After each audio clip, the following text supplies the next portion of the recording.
Et voilà, alors après avoir créé nos attributs, on va enregistrer le fichier H et on va aller dans le fichier .m. La première chose, c'est de synthétiser les attributs qu'on a créés avec add synthesize. C'était nom, âge, adresse, prénom. Et voilà. Alors, dans le fichier M, on va déclarer notre fameuse méthode.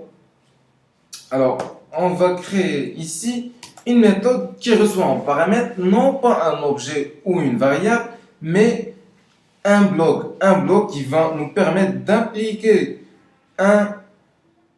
notre traitement sur tous les attributs. C'est ce qu'on va voir. Alors, on va créer par exemple une méthode voilà, qui retourne rien, qu'on va nommer for all.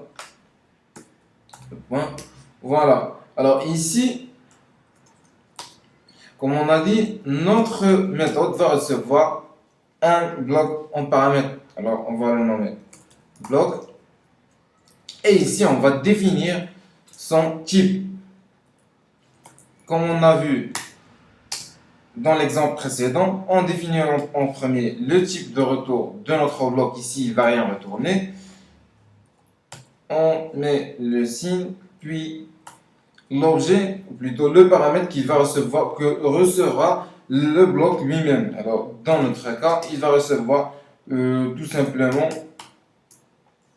un objet de type générique qui est ID. Et voilà. Alors, dans notre méthode, ce qu'il va faire, c'est qu'il va appliquer le traitement contenu dans ce bloc sur tous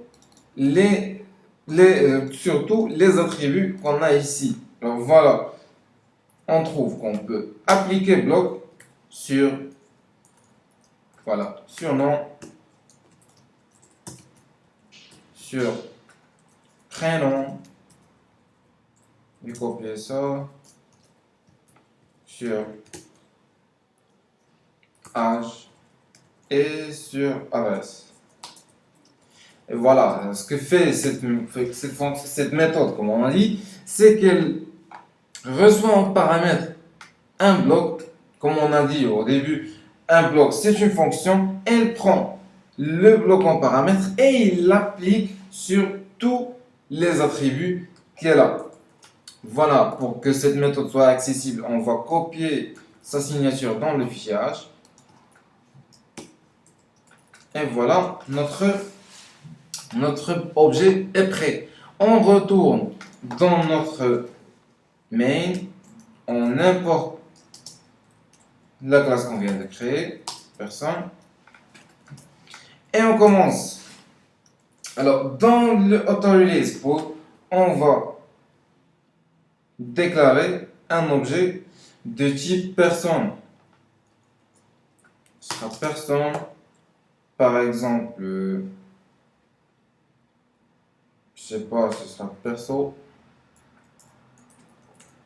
égal à personne alloc image. Alors voilà, on a instancié un objet personne. Après, on va donner des valeurs à ces attributs. Alors on va mettre perso point nom égale, on va lui donner comme nom par exemple Toto, comme prénom ce sera prénom Toto. Ah, vous pouvez mettre ce que vous voulez. Pour l'âge, on va lui mettre par exemple 115, pourquoi pas. Et pour l'adresse, on va lui mettre Paris. Et voilà. Alors, ici, on va faire le point qui est le plus intéressant, c'est on va appeler la méthode for all. Alors, comme on a dit, on va appeler notre perso. Et for all, comme on a dit, elle ne reçoit pas en paramètre un objet, mais un bloc. Voilà, on va déclarer notre bloc comme ça.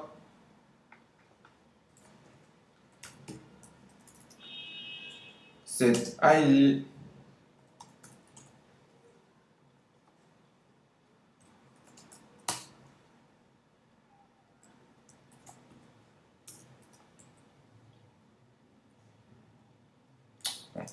Comme ça.